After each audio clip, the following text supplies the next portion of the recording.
Welcome back to Introspection, Grief to Growth. I'm your host, Amy Lindner-Lesser, and I'm really excited because today's podcast is the meat of a three-series group that started last time where we talked about when is when is it right? When is the time right to start thinking about getting rid of things, changing your environment, making big decisions, things like taking a wedding ring off or moving. When is the time right? And this week I have a new friend who's coming on, Candi Ruppert, who is a certified professional organizer and the founder of Sage Organizing. She specializes in estate clearing and divorce related moves, as well as helping people move from a house into maybe an assisted living or a smaller facility. She supports widows and people going through divorce as they make thoughtful decisions about belongings, homes, and next steps during emotionally charged transitions. Her approach blends structure, clarity, and deep respect for what each item represents.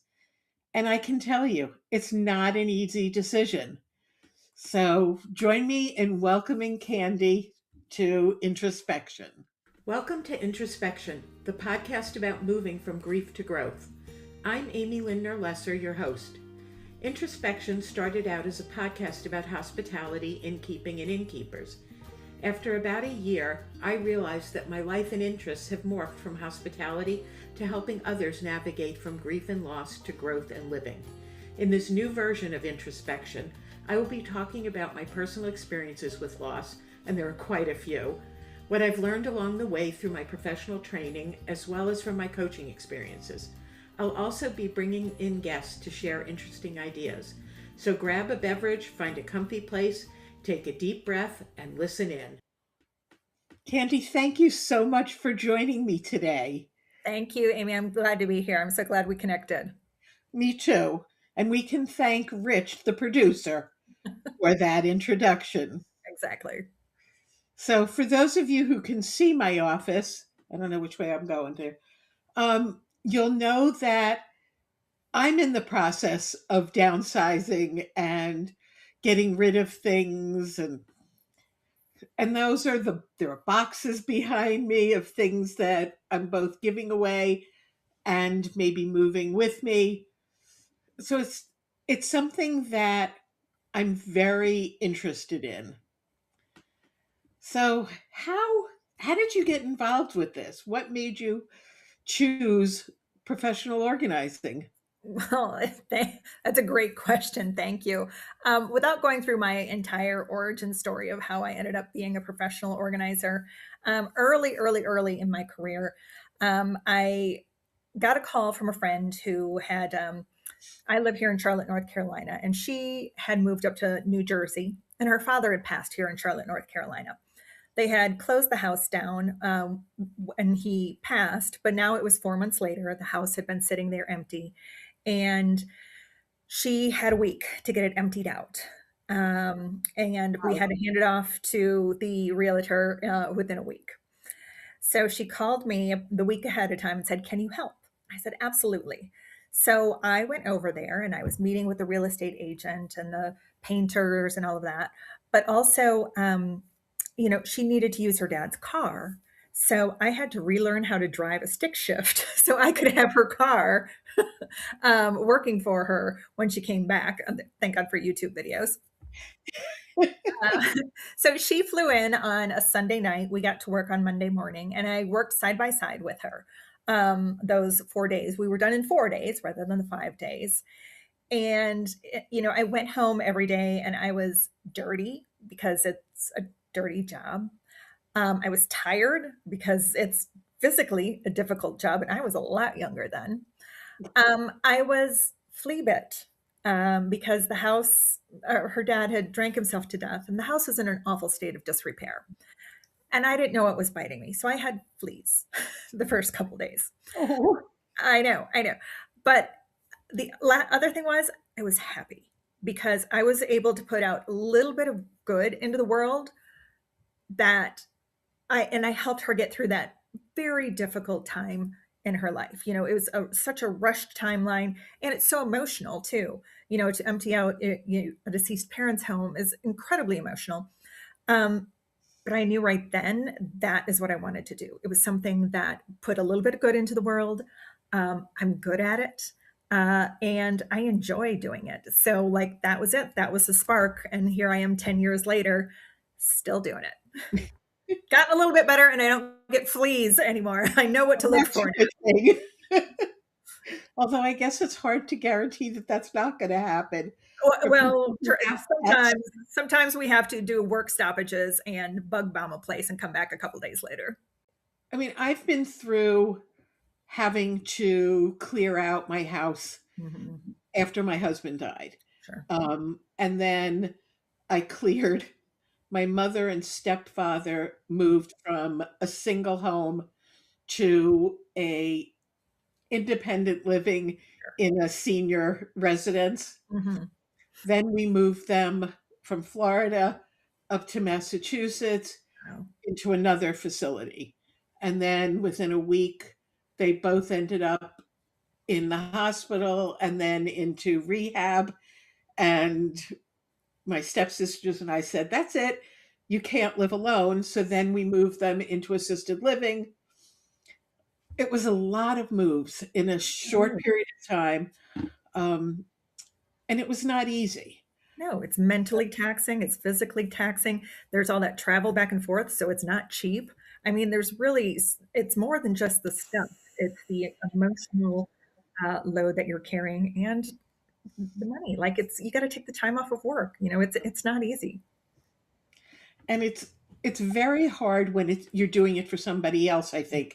Like when my mother and stepfather were both still alive, I was downsizing their house and they weren't there. And it Yeah. was like, you got rid of what? I'm like, yeah, I got rid of about 400 pounds worth of computer equipment Mhm. that nobody was ever going to use. Yeah. And my stepfather was not happy with So me. he's pretty angry, I bet. And, tools because he'd forget he had something. So he would buy 12 more. Mhm.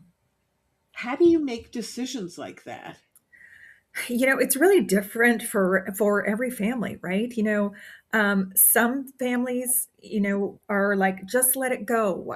We don't care. We'll have some families that say, we don't want a dime off of it, just get it to a good home.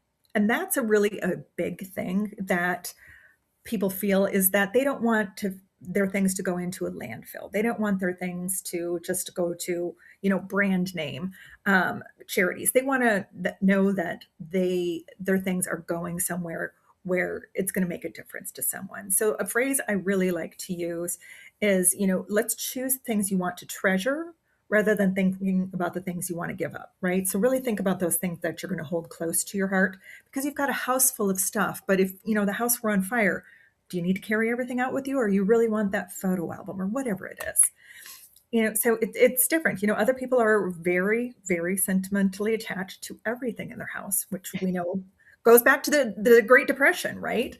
So the great people in the Great Depression had to hold on to everything for necessity. They taught their children that same thing. At every generation we get away from the Great Depression, people want less and less of it. But still, those thoughts of, I have to keep it just in case, are really still out there. That it's very interesting. I never thought of it as being Mhm. further away from the Great Depression, Mhm. but that's true. When my mother-in-law passed away, she had been living on her own for many, many years. My husband was an only child, and her husband died before I even met my husband. So we're talking many years. And we went up to New York to clear out her one-bedroom apartment. Mhm. She had enough clothing from the 40s that could have filled a museum. Right. She had, you know, boxes of hair dye that Mhm. I don't know how many years she thought she was going to be dyeing her hair. And toilet paper. I Ah, remember okay. giving my former boss something like 30 or 40 rolls of toilet paper Wow. so his daughter could have a slumber party with her friends and TP the house. Okay. But and that was tough.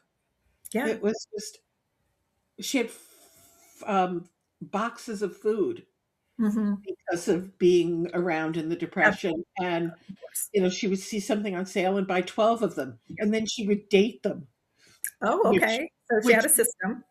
oh, she had a very good system. She was very organized. The problem was that she had so many things and they went so deep that Right. she didn't take the oldest and use that first. She used the newest one. Right. Right. Yeah. And then that just leads to expired food, and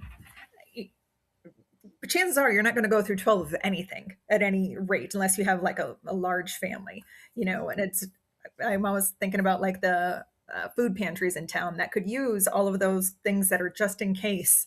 Every house we go into has, I mean, just we're blessed with abundance is what I can say about most of our society. We are truly blessed with abundance. A lot of times to the detriment of people's mental health because they're storing all of that stuff in their house. I know even for me, and I am considered older, but I don't feel that I am. No. I mean, I don't remember when I buy something necessarily. Right. And I'm in the store and I remember that it was in the top of my head that I needed whatever it was, whatever Right. like spice, and I buy it and then, oh look, there are two more in the Yep. cabinet, Yep. give it away. Absolutely. Yeah. And I have. To feel any better, I've got probably 4 things of garlic powder in my kitchen right now because I never remember if I have it. When my mother-in-law passed away, we did a lot of donating Great. to homeless shelters Great. and to abused women's Yep. shelters. So, they got her hair dye. They Yep. got some of the clothes. Sure. We gave some of the clothes to a friend who loved them. She Great. was excited, you Even know, better. Even and better. Any of your listeners that are out there that want to donate things, just do like a quick Google search for local charities that take women's clothes or used children's books, because I can guarantee there are nonprofits everywhere that are in great need of just about everything that you've got in your house. yeah, My theory on donation is we want to donate things that are going to help lift others up out of their station. So I always use the example of the spaghetti sauce stained Tupperware, right? Don't donate your spaghetti sauce stained Tupperware to Goodwill or to anyone because nobody wants that, right? That is truly garbage. That needs, I'm sorry, but it needs to go to the landfill, right? We always, our rule of thumb at my company is if you wouldn't give it to your judgy mother in law, then don't give it to charity, right? We can find somewhere else for it to go. I have learned that animal donation places don't like sheets because the dogs can tear them up very easily. And then they also get wet, with either urine or water, and then it makes them cold. yes. My rule of thumb is if it's a hand towel or larger and it's got some life left in it, you can call any veterinarian clinic or animal rescue, and I guarantee they will want it. Same with the laundry detergent that maybe you were allergic to it or you didn't like it. They will always take it. They always need it. When I owned my inn, we would change Oh, through sure, linens and we had quilts and bedspreads sure. and blankets that we were replacing. Mhm. And the animal shelter almost always took the blankets. That's They great. could cut them up and make them Yep, smaller if they yep. needed to, and the animals would use them. How do you help somebody choose what to keep and what not to keep? Well, again, a lot of times what I like to do when we're starting out is really talk about, first of all, the relationship, with the person, because just because someone has passed doesn't mean that you had a good relationship with them, right? So you really want to think, do I want a little reminder of that someone, or do I want to see that someone anytime I look around my house? So maybe, I had a great relationship with my grandmother. I'd like to see a couple things of hers. But then you got to think also about what space is it going into? So if you're going to take grandma's stuff, do you have room in your own home for it to go there? And if you don't, are you willing to pay for storage space to put it there? I always recommend to not go into a storage unit. They will sit there for years. So if you don't have the space for it to go into, and maybe you don't have, it wasn't a great relationship, but you feel maybe a little bit guilty about saying, oh, all the stuff from mean Uncle Joe can go. Maybe keep one little thing, and it doesn't have to be out anywhere. Maybe it's his pencil sharpener or whatever it is. If there's something like that. Now, on the other hand, if it's someone you have like this great loving relationship and you really want to treasure their things, take some things, but use them, right? So if you're going back to grandma, if you and your grandma always made pies together, take her pie plate, right? You don't need everything from her house, but that pie plate maybe meant something to you.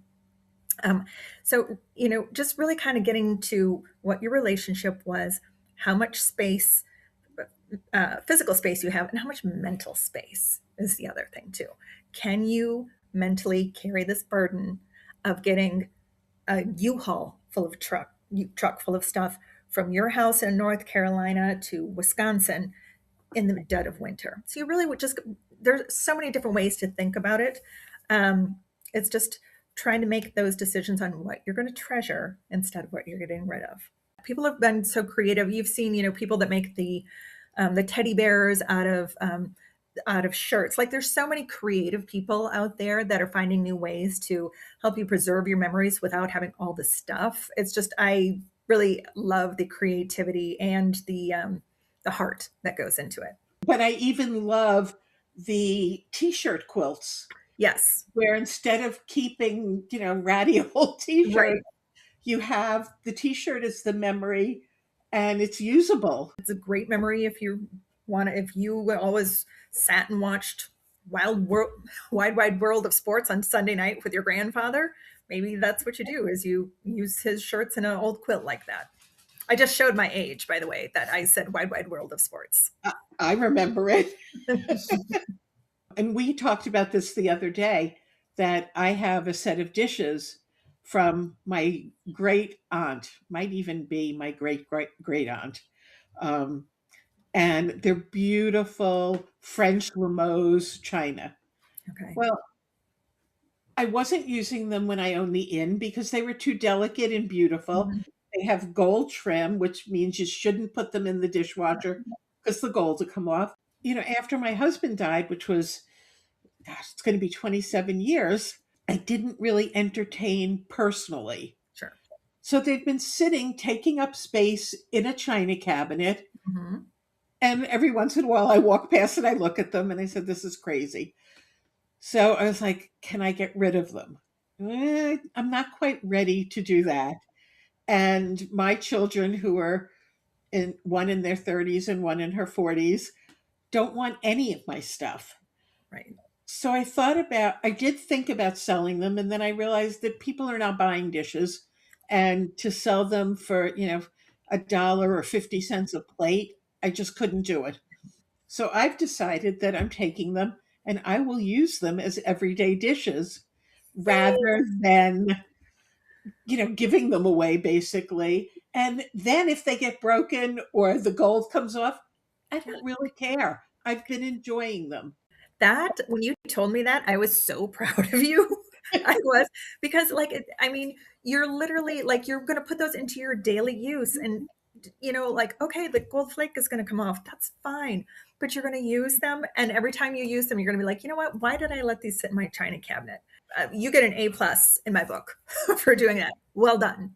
And what I can do is I can give the dishes that I use now that are inexpensive. I think I Mhm. got them from the dollar store. Um, I'm going to give them to a shelter, a women's shelter, to Yeah, help them set up a household absolutely. for somebody because there's nothing wrong with them. Yeah. Yeah, they're clean. As long as you wash them, they're fine. They Yeah, work. and I'd rather give them to somebody Yes. who's going to use them Yes. than throw them out. Life quakes or life transitions and the aftershocks that follow are something we all experience. A life quake can stem from the heartbreaking grief that arises from the loss of a loved one or the disorientation felt when life suddenly shifts due to the loss of a job, relationship, identity, or health challenge. Learning to navigate these transitions with mindfulness, grace, and self-compassion is the key to finding your way back to joy, happiness, and inner peace. Advanced Grief Recovery Method Specialist and Certified Life Transition Coach, Amy Lindner-Lesser, MSW, expertly supports clients to navigate their life quakes and transitions with warmth, kindness, and grace. Learning to accept support as you navigate your way through the aftershocks is one of the most powerful gifts you can give yourself. Learn more at Inntrospection.com. That's Introspection.com. If we're looking at somebody, how many How many sets of china do you need? How many of this? And it's so much, it's so different for everyone, right? There's no one standard for it. The consumerism that's just rampant in America makes us want more, more, more, right? Click, buy, all of those things. And that has led to, even in my 10 years in the profession, the sheer amount of stuff in people's houses is more than it used to be. I feel like a lot of the stuff that used to be in people's houses were things that they had inherited from previous generations or previous marriages. And now it's they Amazon, and no disrespect to Amazon. It's all the culture of just instant gratification through commerce, through buying stuff, right? If you have the space for it, if you have the mental energy for it, if it's not bothering you, if it's not bothering your family, maybe it's okay. Because what's right for me isn't necessarily right for the person next door to me. Is there a way to know when too much is too much? Well, yes, there is absolutely. When clutter starts obstructing your daily life, that's when you've got some issues, right? Simple example is if you can't get to the door because you have to have a path. If there's a path through any room, that's usually a pretty good indicator that you're over inventoried. That's another nice word I used to like to I use like instead of that. saying you have too much stuff in your house. You're over inventoried. Anything like if the amount of clutter is causing danger within your house because there's so much, if there were a fire, if you can't have egress to the door, that's highly problematic. If the municipal code person shows up at your front door, that's always a good way to know. I hate to even say the word, but the word hoarding gets ballied about so much now simply because of the TV show. But, true hoarding disorder has 5 levels of it. There's a diagnostic tool called the clutter hoarding scale. And 1 is okay, 5 is like what you see on TV. And I can tell you, I can look at that and I have some things in like the 1 category in my house. Right. So 1 is like your house is messy, right? 2 is like, oh, dang. That's not a technical term, but that's an oh, dang. And when it gets to 3, like my company can't even, take those on. So, they're really looking at the safety of your home, medication controls, the exterior of your home. They're actual diagnostic tools for those people who say, oh, she's a hoarder, he's a hoarder. There's an actual way to look it up. What about paper? I'm so afraid of throwing away something that I might Mhm. need for some reason, whether Mhm. it's for taxes of the IRS Right. or, Yeah. One rule of thumb is would it take you more than 20 minutes to find it or $20 to replace it? Right? If it takes more than 20 minutes to replace it or $20 to replace it, then think twice. But if it's your electric bill from 1997, you don't need that. You don't need it. Shredding is a lot more affordable. I even tell people if you have a burn barrel and you've got or a fire pit, burn it because that's the cheapest way to get rid of it. But paper is incredibly difficult because it's tedious. You have to look at every piece and you have to draw the line somewhere. You have to say, okay, if it's older than XYZ, But if it's your cable bill or whatever from even 2000 and well, I'd go back 7 years. Like 7 years is the standard IRS retention. Let it go. And it's so difficult for so many people. And a lot of it is that people just don't know what they're supposed to keep. Right. Right? They don't know. When I moved from the inn to here, I called a company that brought a truck to Ah, my driveway, and yes. I watched them take the Yes. boxes and shred and then give me the boxes back. Yep. I couldn't bring the boxes. I just couldn't load them all into my Right. car, Right. and I didn't want them coming and just picking them up because Mhm. I needed that You needed control. the closure. Yep. You needed the control. I get it. And so I watched and they were great. Yep. And I now Yeah. have a lot of empty boxes Good.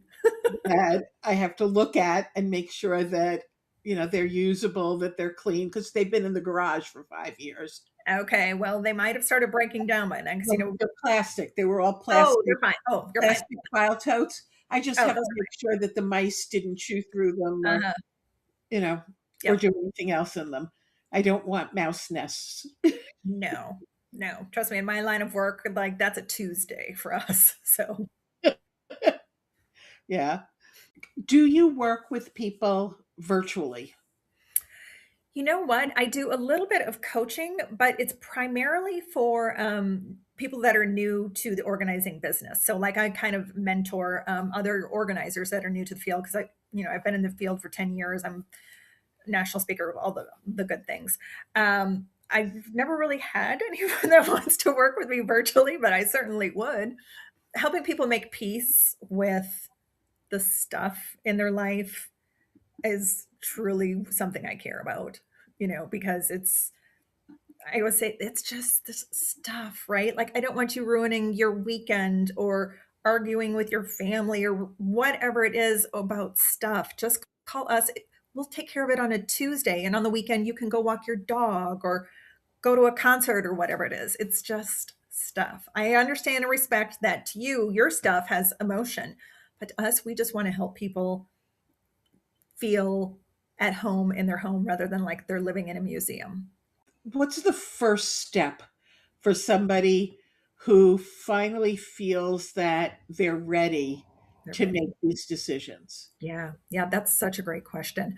And it kind of makes me think my dad passed a few years ago, and my mom is up in Wisconsin, so I'm not able to go and help her, all of that. So I said, right after he passed, I'm like, "Do you want to?" And she's like, "Nope, I'm not ready." I'm like, "Okay, great." And whenever you're ready for you is the right time for you, right? So then she finally said, okay, a couple months later, she was ready. And she wanted to do some things that would kind of honor his memory. So my dad was a big fisherman and he also had a lot of tools. And she's like, I don't want to sell this stuff. I don't feel right about selling it. And I'm like, okay, well, let's see if we can't find like a young fisherman's club. So she ended up donating a lot of his rods and reels to a gun and rod club that had, young kids coming into it. And then all of his tools got donated to the local vocational technical school. So like that made it easier for her because it was directly the stuff that he cared about, that he really enjoyed, and knowing that it went on to help other people. Like, see, And there it is. that stuff lives on. So he Absolutely, lives on. absolutely, right. So it was that, and then she slowly started working through things. I have found that, in my experience, clothing is always the hardest thing. Right. Clothing is usually the thing that, in my opinion, should be done last because it's the most personal thing. It still smells, like that person, or you remember the last time dad wore that shirt. So everyone's journey is different about what and when they're ready to do it. But I hope people don't give yourself grace, right? Like people have this thing like, well, it's been a year and I should have done this. There's no should have. There's no whatever. There's no when you're ready, then you're ready. What I suggest to a lot of women Hmm. is find something that represents your partner. Yeah. Put it on a pillow. Okay. Spray it with cologne if you still have it, or stick his soap bar inside so it starts to smell like that, and Okay. leave it on the pillow. And Yep. if you need the comfort, you can hug the pillow as Uh, if you're hugging him the or person. her. Oh, Mhm. I've never heard that before. That's very, very clever. It is. It's a very sensory way to remember Yeah. someone. And for women who can sew, they can actually, sew the bottoms, Mhm. sew the arms, and stuff it as Right. opposed to using a regular pillow. Yeah. No, that's very clever. Nice one. I'm going to put that right up my sleeve. But for many of the women, all of a sudden being in a big bed by themselves is tough. Yep. And this makes it a little easier. Yeah. Whatever it takes, whatever works for you. Right. And like for me, I couldn't wait to get rid of my husband's clothing. Oh, interesting. Okay. It just reminded me that It he was too wasn't much. here and he wasn't coming back. Okay. And I got more excited about having more closet space. Hey. All right. Well, see, everyone's what works for you works for you. Right. It's good to have time to really let things settle, let the dust settle Yep. and decide what can you do without and what can you not do without. Absolutely. Couldn't agree more.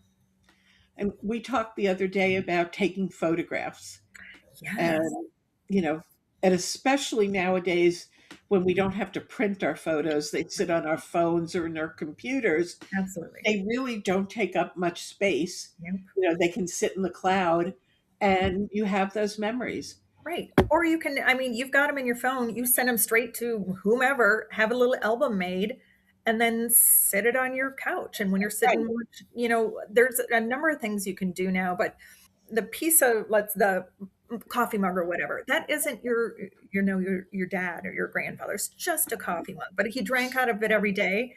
And if you want to keep that one coffee mug, great. And if you don't, take a picture of it, put it in with your coffee mugs, whatever you got to do. It's just, there's a time when you're ready to let go of things. They're just things. So if you prefer to work with people locally, Mhm. so we're looking at Charlotte, Yep, the Charlotte, North Carolina area. what would you suggest for people who live outside that area? Yeah, that may need like some hands-on support.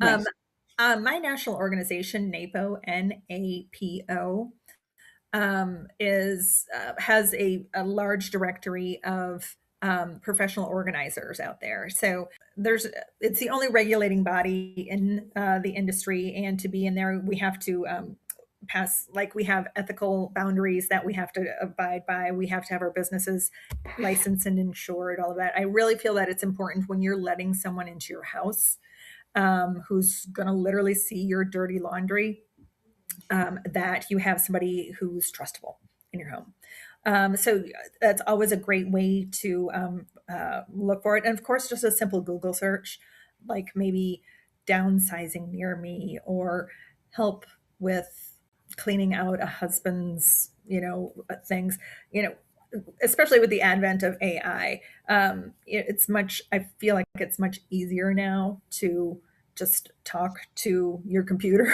and tell them what you tell him, our robot overlords, what you want. Um, and you can usually find someone. Check and ask questions though. See, make sure people are insured, make sure people have some sort of a training and they're not just a fly by night, um, you know, people out there. That they're NAPO, are they NAPO, certified? absolutely. NAPO and NASM also, National Association of Senior Move Managers. Those are the two organizations that have very high standards and are, we're all bound by their code of ethics. And that's really important. It's hugely important. It's hugely important because trust me, in the 10 years, I've heard a lot of stories of people that have brought people in to help out that weren't so ethical. Sometimes you're clearing out very valuable things, jewelry, Yes. paintings, Yes. whatever, artwork. Yes. So you could use the professional, Mhm. like you want somebody with the background knowledge Right. of when is it okay to sell in your tag sale or your garage Mhm. sale, and when do you want to give it to somebody who really knows the value of it and is going to bring the value to you. It's really important, even a call, after someone passes, if you think you've got things that are valuable in your home, it never hurts to call a local auction house, check their Google reviews, check their Better Business Bureau, and just say, hey, this is what I've got. Send pictures. Any reputable auction house, again, make sure they're licensed. We've got one that will come and walk through people's homes and say, we'll point out the things that are valuable. What questions have I forgotten to ask? Let's see. We touched upon when to let go, what to let go, how to let go. I guess, who is always a great one, because I feel like after someone passes, there can be a lot of differing opinions, especially in families, about who's doing what and who's getting what and all of that. So obviously, a will, if a person has left a will, that's the easiest thing for it. But when it comes to family distribution, that's where fights happen, right? That's where families get torn apart, is when there aren't written wishes, or there are written wishes and everybody's got an opinion about it. One of the things that we did when my mother and stepfather, well, he was 100, almost 104 when he died, Yes. but like when they still lived in Florida before we moved them up, we each went around their house and said, I would like that, I would like that. And we put our names on things. Mhm. And then our parents put names on things. Mhm. And so there was no question. The Right. biggest question was, is it worth shipping Shipping. this item from Florida to Yep. me in California Exactly. or to me in Wisconsin? And Yes. yeah, Right. that was the biggest. And that's like such a great way to go about it too, is to, kind of make those selections ahead of time. The other thing I tell people is like, I'll go back to using my mom as an example. I'm like, this is your stuff. You don't have to keep it for my brother and I. If you want to sell it and take that money and, I don't know, go to Aruba or whatever, go. Right. I'm not sitting around waiting for an inheritance. It's just, if families can kind of get together on it. And my brother and I have actually gone through my parents' house when my dad was still alive and said, I would like this and that. And what we did, Amy, is we wrote it down, we typed it up, and everybody got a copy of it, and a copy of that is in everyone's safe. So, God forbid, when the time comes, there's no questioning who said what, because all of us have a copy of it. I That's think that's part of my training in my job, though, is that I'm very careful about that, because I've seen so many awful family situations. I watched with my four stepsisters and was very grateful that I was not part of that Yeah. because when our parents got together, they each had like living wills and trusts. And it was like, Mhm. what I came into this marriage with stays with me and Mhm. my family and him with his family. And so I wasn't involved in any of that fighting. And, my daughters are like, well, who's going to get that? And I'm like, I'm not sure yet. Mhm. You're going to have to wait. Yes, yeah, exactly. You're like, don't put me in the grave so quickly. Exactly. I'm still using it. Okay, so what else? Okay, hold on. Who, what, when, where? We hit all the like 5 reporting questions, right? It comes down to, after someone passes, sometimes the house will sit there for months, years, because either the family isn't in any hurry or they can't agree. There's a number of reasons. We recently did a project where it had been a year. The two sisters, one was like, we have got to stop. We've got to get this sold because we've been paying the mortgage for a year. And the other sister couldn't hardly bear to walk in to the house. So, getting them to a place where they could agree to at least get started, was really difficult, So right? when you come in, you typically come in without anybody there. The family is not there to answer. They certainly can be. Amy, it's slower and harder with the family there, because when you're taking a house apart, um, and I say efficient, and that means fast because we have a process for everything. It's difficult to see your childhood being boxed up to go to Matthews Help Center, or your bed going to this place, or, there's trash in every house. There's trash in my house, there's trash in your house. Oh, And yeah. it's difficult to see, your mom's old shoes that are just ragged. They were her house slippers or whatever. But to see that thrown in a trash bag is distressing, which usually presents as either incredible grief or anger. And in my opinion, that you don't need to be there to see it happen. And we have some families that insist on being there. I'm like, okay, but I'm going to warn you, it's not going to be easy to see it happen. And I think also when you're seeing things getting divided, Yeah. it's like, I changed my mind. I want that. Oh, yeah. And That's why we don't want them there, because it stops the fights, because we've had to stop work before because a fight breaks out. Like, not a fisticuffs, but a disagreement enough that we had to stop work because there was a significant disagreement happening. wow. Okay. Seen it all, Amy. We are just about out of time. Oh, gosh, that went fast. Yeah. How would somebody reach you if they're in your area or want to talk to you about maybe doing things over Zoom or Yeah, perfect. Thank you. Wow, you teed that up for me so nicely. Thank you. Well, my company is Sage Organizing, Sage like you put in your turkey. And it's actually Sage Organizing Co., C-O. And so you can always find us on our website. Where else? Socials, obviously. You can always DM us through socials, which is Sage Organizing Co. also. And my name is Candi Ruppert, Candiruppert.